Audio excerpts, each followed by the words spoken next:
Pada pagi hari yang cerah, tinggallah sepasang pengantin baru di rumah yang sederhana dan penuh cinta. Arman, sang suami sedang bersiap untuk berangkat bekerja, dan Sari, sang istri menyiapkan bekal untuk suami tercinta.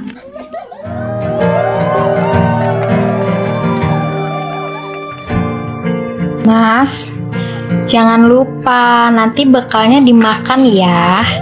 Aku nggak mau kamu sakit, Mas. Soalnya akhir-akhir ini kamu kelihatan capek banget. Tenang sayang, kalau proyek ini beres, aku bisa nabung buat masa depan kita. Aku kerja keras biar kamu bahagia. Aku nggak minta apa-apa, Mas. Yang penting kamu pulang dengan selamat.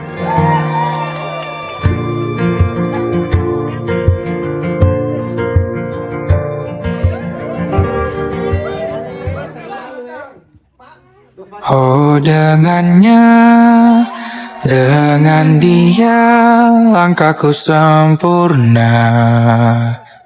Jatuh cinta memang manis, apalagi ada kamu di sini. Genggam tanganku sayang, kota ini tak sama tanpamu. Masih rasa ingin lagi habiskan waktu di sini. Mungkin 3 atau 4 hari lagi.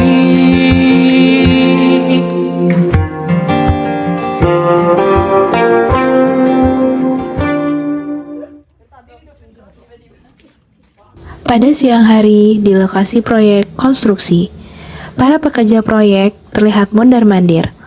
Arman, Budi, Doni, dan Tono sedang berdiri di dekat scaffolding bambu.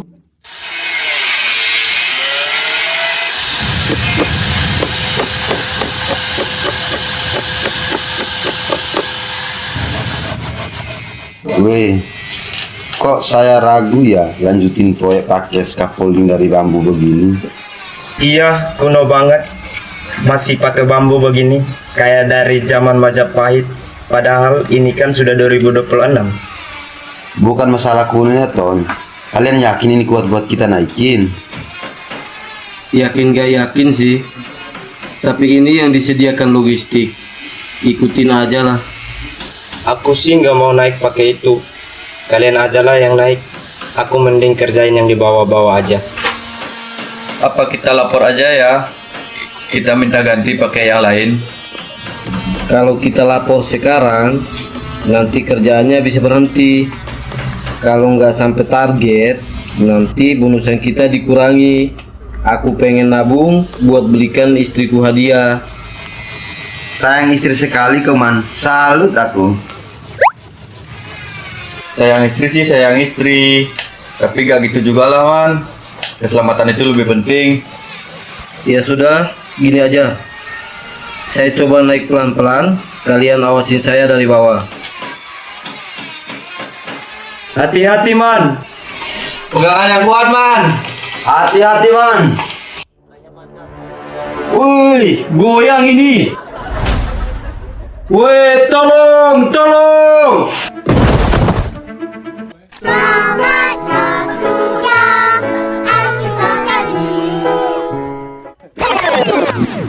Tolongin woi si Arman, kita harus gimana? Waduh, lapor aja minta bantuan.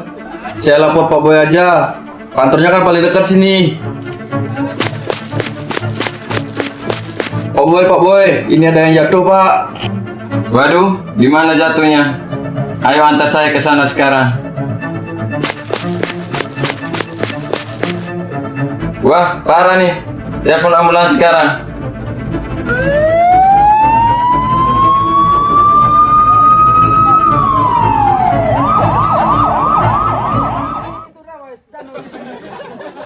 Sesaat setelah terjadi kejadian di proyek, di ruang kantor, terlihat Pak Boy dan Bu Astrid sedang mengobrol sambil berbisik, dengan menampakkan kegelisahan.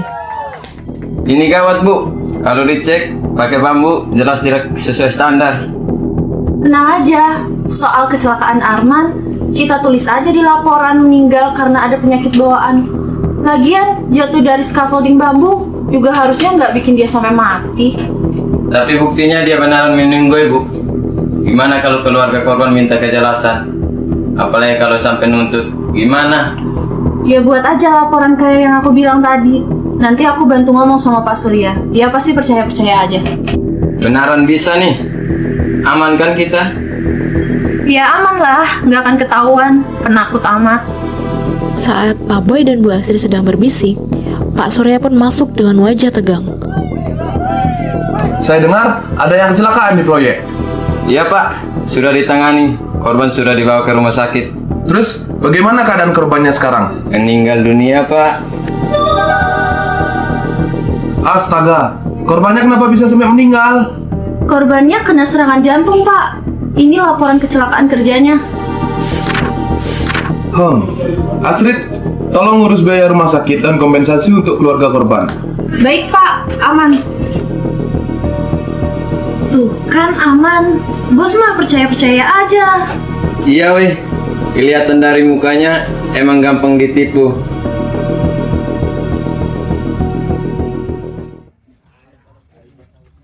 Di malam hari, terlihat Tono dan Budi sedang lembur untuk berjaga-jaga di lokasi proyek.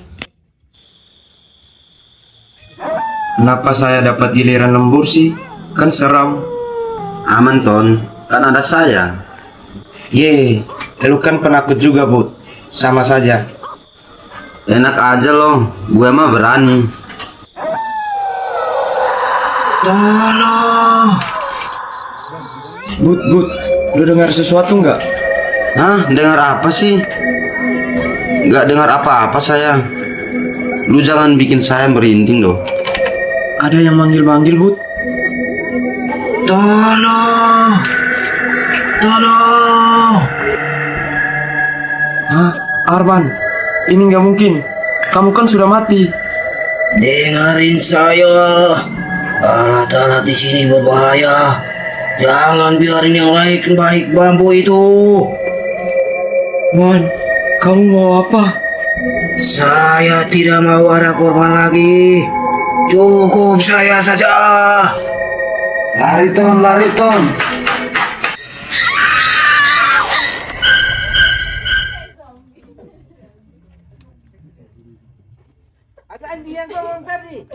Rumah itu nampak sepi sekarang.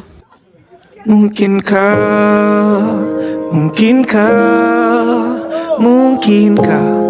Sari duduk memeluk foto Arman sambil merenung mengingat indahnya saat mereka bersama. Dan kini semua tinggallah sebuah kenangan. bunga matahari. Mas, rumah ini sepi tanpa kamu. Harusnya kamu pulang sekarang. Ceritakan pada Kalau emang ada yang salah dengan kematian kamu, aku gak akan tinggal diam, Mas.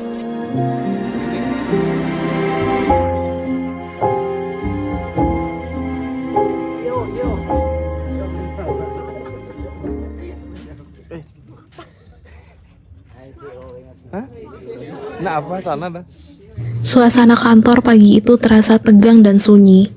Kepergian Arman masih menyisakan tanda tanya. Sari datang dengan langkah tegas, menahan duka sekaligus menyimpan kecurigaan. Ia tak ingin hanya menerima kabar duka, tapi ia ingin kebenaran.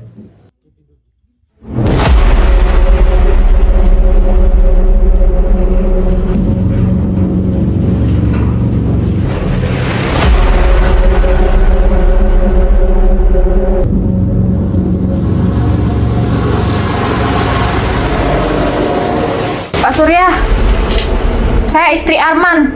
Saya butuh penjelasan yang jujur. Kami sangat berduka, Bu Sari. Suami saya pekerja berpengalaman. Dia tidak ceroboh. Hah? Maksud Ibu?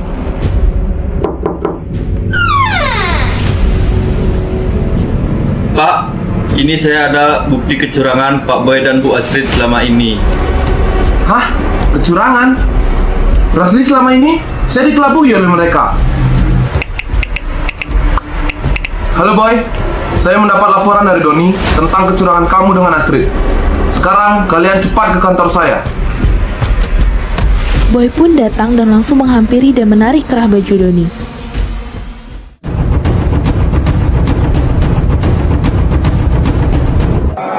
Así que débate, actívate, así cálate, que te quiero ver. Estamos mi mujer, estamos mi mujer, estamos mi mujer. Hei, sudah. Kalian ini apa-apaan sih? Dia yang mulai duluan, Pak. Boy, Astrid, kalian jawab dengan jujur sekarang. Saya cuman ikut perintah Bu Astrid untuk irit tenggaran, Pak. Saya juga nggak sangka bakal sampai makan korban. Astrid, apa itu benar? Astaga, Pak. Oh, dia juga cuma kuli biasa. Lagian masalahnya kan udah selesai. Keluarga korban juga udah dapat kompensasi. Kalian berdua bukan cuma curang, tapi kalian sudah menjadi pembunuh. Kalian berdua saya pecat. Saya telepon polisi sekarang untuk menangkap kalian.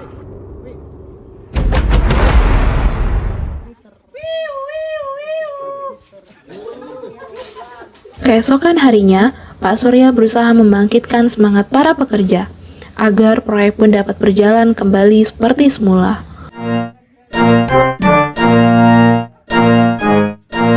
Oke, mulai hari ini semua alat proyek tidak menggunakan bambu lagi. Kita akan sewa dari rental resmi dan bersertifikasi. Tidak ada lagi alat abal-abal. Saya minta kalian untuk cari tempat sewa scaffolding yang bagus dan terpercaya. Saya tidak mau sampai kejadian kemarin terulang kembali. Baik, Pak. Keselamatan kerja memang harus jadi prioritas, bukan penghematan palsu. Segera akan saya carikan.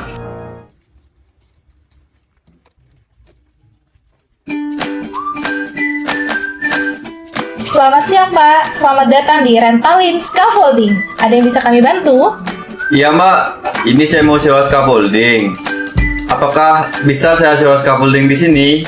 Betul sekali, Pak. Sangat bisa. Rentalin Scaffolding adalah tempat sewa scaffolding terbesar, terlengkap, termurah, tercepat, dan terpercaya. Untuk pengiriman, kami menjangkau ke seluruh daerah di Pulau Bali. Berarti aman ya kalau saya sewa di sini? Tentu saja, Pak, sangat aman. Tempat sewa kami sudah resmi dan bersertifikasi. Oke, saya mau sewa 1000 set. Sewa scaffolding, rentalin aja.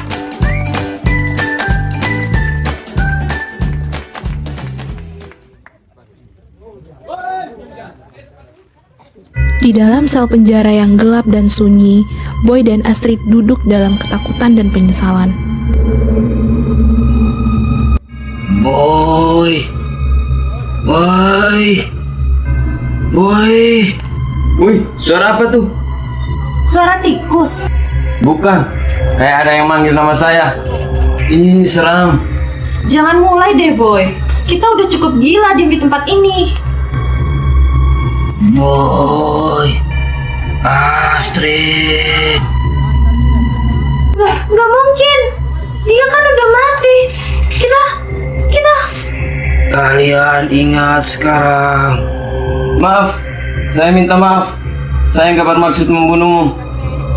Itu kecelakaan. Iya bener. Kalau waktu bisa diulang, saya nggak akan berbuat seperti itu. Ampun. Ini adalah hukuman untuk kalian berdua. Dan penyesalan adalah penjara yang gak punya pintu keluar.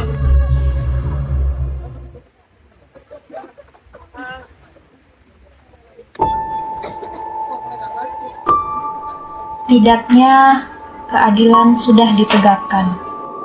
Terima kasih sayang. Sekarang aku bisa pergi dengan tenang.